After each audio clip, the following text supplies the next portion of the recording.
Broadcasting live from the Albay PIO News Center, providing you the most exclusive news update from all over the province. This is News at 12. News at 12.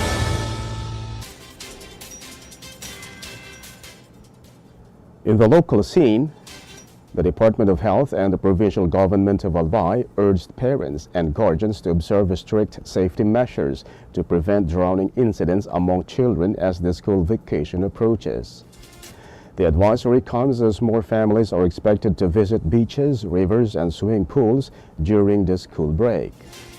Health authorities said drowning remains one of the leading causes of accidental deaths among children, particularly during school holidays. The public is encouraged to follow the 5 B's of drowning prevention: bantay, bida salbabida, barrier, bawal ang alak, and bystander intervention.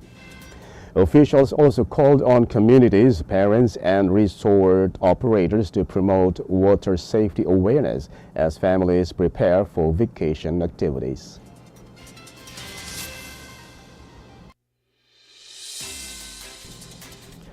In other story,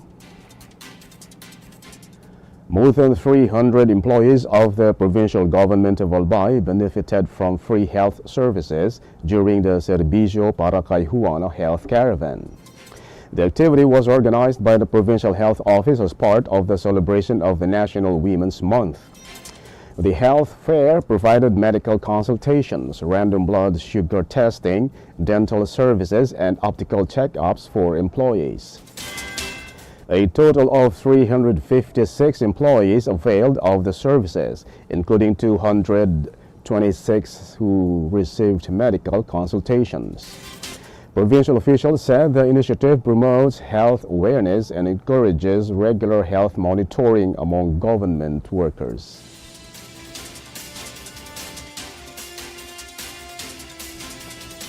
In other news, the Bicol University Magayon Dance Troupe performed during a welcome dinner for participants of the Crisis Preparedness and Risk Management in Tourism Seminar held in Legazpi City.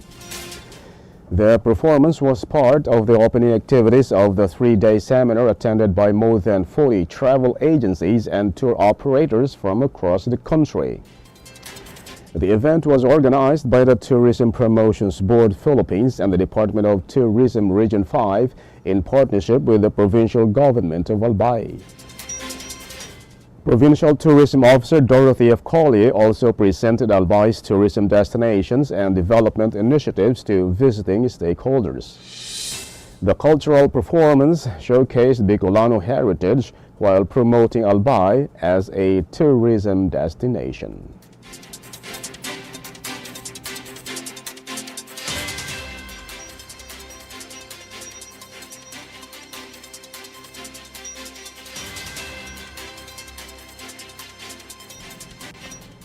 In the national scene, the House Committee on Justice may speed up the impeachment process against Vice President Sara Duterte if she fails to answer the complaints filed against her until today, according to Terry Redon, representative of Ako Bicol or Ako, Bicol Saro Party. Duterte was given 10 days to respond after 2 impeachment complaints were declared sufficient in form and substance by the committee. Redon said that if the Vice President does not submit her reply by the end of the office hours, the committee may shorten the process and move faster toward hearings. If Duterte files a response, the complainants will have 3 days to reply, and she will be given another 3 days to submit a final answer. The impeachment complaints involved allegations of misuse of confidential funds in the office of the Vice President and the Department of Education, as well as claims that she threatened to hire a hitman against President Ferdinand Marcos Jr., First Lady Liza Araneta Marcos, and Martin Romualdez.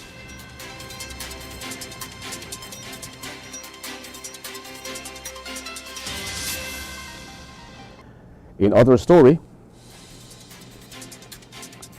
Mamamayang Liberal Party List Representative Leila de Lima and the Akbayan Party criticized the planned closure of the Independent Commission for Infrastructure, ICI, saying it failed to properly investigate a multi-billion peso flood control corruption scandal. President Ferdinand Marcos Jr. created the ICI to look into alleged infrastructure corruption, but the commission mainly made recommendations and referred cases to the Office of the Ombudsman.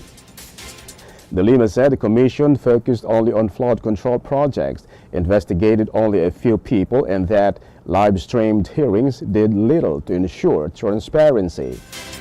ICI Chairman Andres Reyes Jr. announced the commission will stop operations on March 31, saying its work may continue through other government agencies. Akbayan and De Lima called for a stronger independent commission to replace ICI and urged the government to hold the main perpetrators accountable, criticizing the administration for delivering false hope to the public.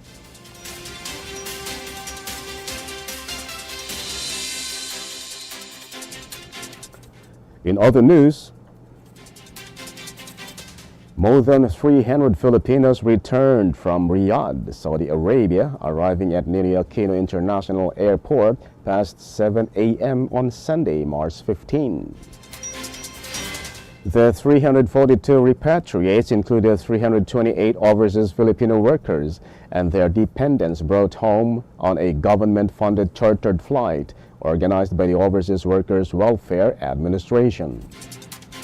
OWA Administrator Patricia Yvonne Kuanan said this batch raises the total number of repatriated OFWs in recent days to nearly 1,000 following a previous flight of 442 people on March 14.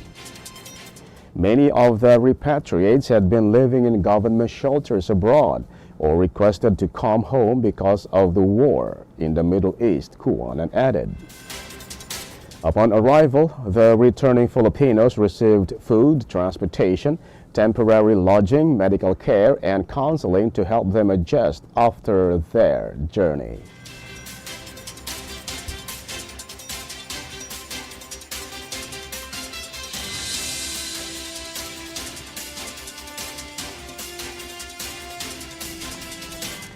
And in the news outside the country,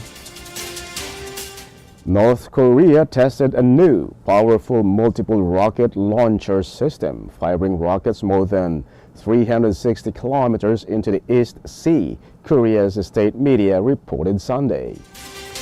The launch, overseen by leader Kim Jong-un and involving his daughter Ju-ae, came just days after South Korea and the U.S. began their spring military drills, highlighting tensions in the region. Kim said the test would show enemies the destructive power of Pyongyang's tactical nuclear weapons and praised the rockets as a deadly yet attractive weapon, underscoring the country's military capabilities. Seoul condemned the launches as a violation of UN Security Council rules and urged North Korea to immediately stop such provocations to avoid further escalation. The test follows North Korea's recent naval missile launches and comes amid talks of a possible U.S.-Kim summit, even as Pyongyang criticizes joint U.S.-South Korea drills and warnings over global conflicts.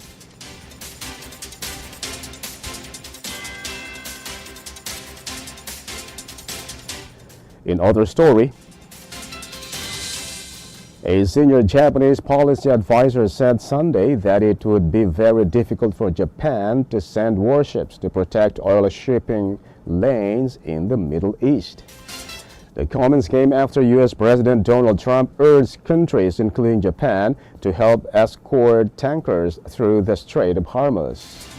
Tensions in the Gulf remain high 2 weeks after the United States and Israel attacked Iran, and oil prices rising as Iran blocks the vital strait and targets energy facilities.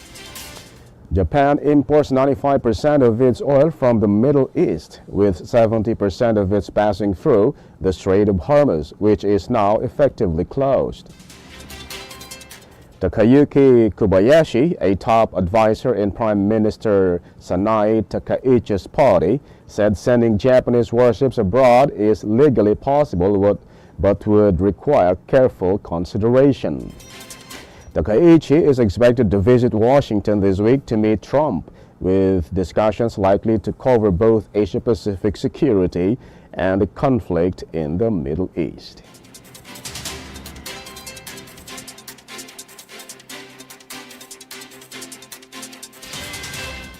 And finally, in the news outside the country, with reference to the Philippines, 2 Filipino nationals were reportedly arrested in the United Arab Emirates for allegedly sharing online content about recent attacks and air defense incidents in Dubai. The Philippine Embassy in Abu Dhabi and the Consulate General in Dubai said they are seeking confirmation and more details from UAE authorities about the identity and legal situation of the Filipinos involved.